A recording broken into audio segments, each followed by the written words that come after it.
Assalamualaikum. This is Aruj Muzaffar from the Department of English, University of Southern Punjab.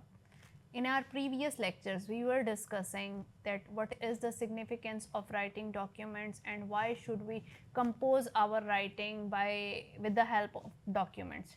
Today's lecture is another one in the series of this lecture, and today we are going to discuss that writing a clear and well organized documents helps readers understand their message and makes their work look professional. Basically, it's about the idea that messages and information should be logged into a document. Whether it's about preparing a report, essay, proposal, or research paper, when we are using a consistent structure, our writing gets converted into a document. Our document consists of an introduction, body, and conclusion, which are the essential part of a document. This guide that I am going to tell you today is going to explain that how writing of each section in detail of a document is going to be helpful for you, and how to format your document effectively makes it more professional and accurate.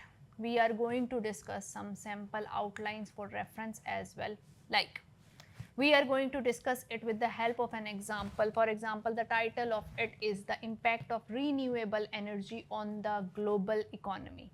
For example, I am going to write a document over it. Then first and foremost, I will go for an introduction where I will overview that what is the renewable energy growth and why is it important. Second point is obviously going to lead to the first point, which is importance of sustainable energy for the economy. The thesis statement regarding this document is going to be something like renewable energy drives economic growth while reducing environmental impact. Then on the second step, I am going to lead this document to its body form, where I am going to discuss that growth and investment in renewable energy is something which is a process till into its execution. In the subheading, I can describe job creation and economic opportunities into this field. Obviously, when we will go towards the opportunities, we are going to discuss further the challenges as well, and challenges may be included into cost, what is the infrastructure, and what is the policy to support this phenomena. At the third level, when my body of the document is complete, I am going to jump to the conclusion, which is a summary of economic benefits, future outlook for renewable energy adoption. And do remember this thing, that it was all about just one topic on which I have given you a sample demonstration that what are the points. If I am going to write a document over it, what am I going to focus? Second point is that my introduction should be, it is the opening section of my document, so it should be very much accurate and authentic. Its purpose is to capture the reader's attention and introduce the topic and state the purpose or main argument of the document. Obviously, when I am going to lead or to discuss a good introduction, it usually moves from general to specified idea, not vice versa, where specific information leads to general information. Well, if you are going to do it, you start with a broad context, then you narrow down it to your topic, and end with your main point or thesis statement. The central idea of the document will explore or prove your point of view, your information that you have over that.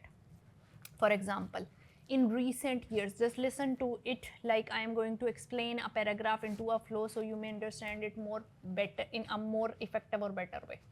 The example of this paragraph is that in recent years, the rapid development of digital technologies has transformed the ways people communicate, work, or learn. Business rely on virtual resources and collaborations, and students are getting great advantage over the like, as you people are doing the online classes, and social networks shape public opinion on a global scale.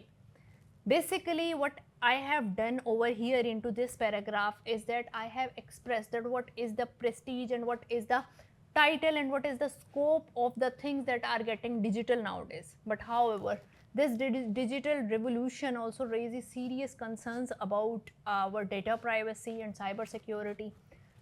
This report examines how organizations can balance technological innovations with the responsibility which relies over their data protection practices. So in this example, what I have done, in this example, basically the introduction provides background information.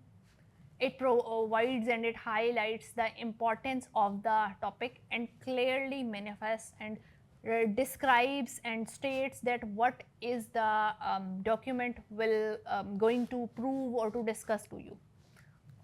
Basically, in this example, I have told you that this is something which we are going to face, which we are going through, and this is the challenge that we are facing. So what are the tips for writing introduction? First and foremost is that start with an interesting fact, quotation or question to engage the readers. Like, we should only give the essential background information, and while doing it we should avoid overwhelming details. We should clearly explain our purpose, like what we are going to argue, what is going to be our analysis, and what we are going to describe actually. This is going to be our introductory paragraph regarding our document, and in the second portion we are going to discuss what the body of our document is going to be or is going to look like. The body is the core of our document. This is where you develop your ideas, you present multiple evidences and analyze information in the depth. So each paragraph should focus on a single main idea supported by the examples or evidentiary values or facts or citations or anything like this.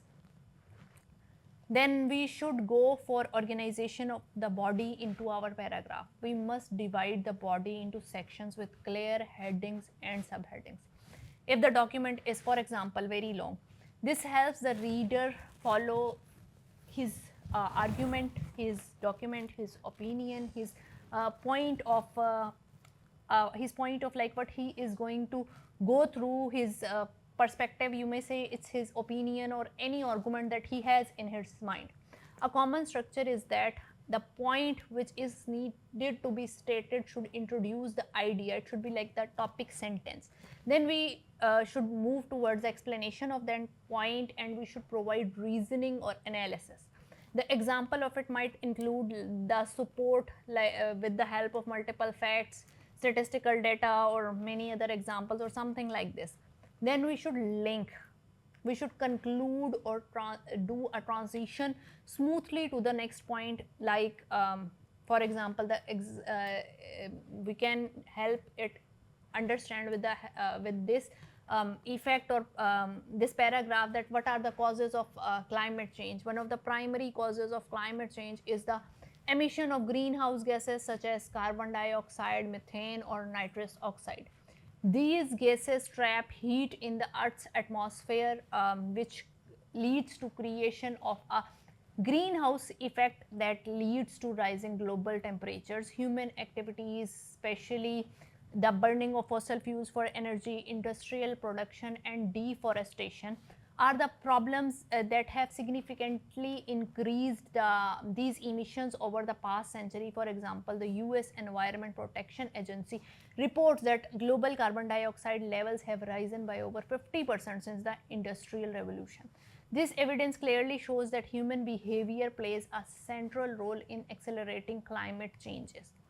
So, what are the impacts on ecosystem is going to be our second point. The effects of climate change are already visible in many ecosystems.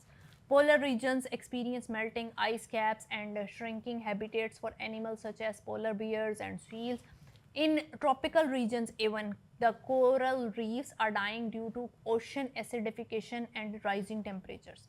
A 2022 based study by the Intergovernmental Panel on Climate Change found that over 1 million species are at the risk of extinction within decades of current trends, if our current trends are going to get continued. These examples highlight how climate change disrupts not only the environment but also human livelihoods that depend on stable ecosystems. So, what are the human adaptation strategies? To address these challenges, governments and communities are adopting adaptation strategies. Renewable energy technologies such as solar and wind power help us reduce the dependence on fossil fuels, and in addition to it, sustainable farming practices and reforestation projects are gaining global attention. For instance, Kenya's Green Belt movement has planted over 50 million trees, improving both local and ecosystems and community resilience. These examples demonstrate that while climate change poses serious risks, collective efforts and collective actions can make measurable differences. Then, what is going to be our conclusion over here? The conclusion is your final opportunity to leave a strong impression on the reader.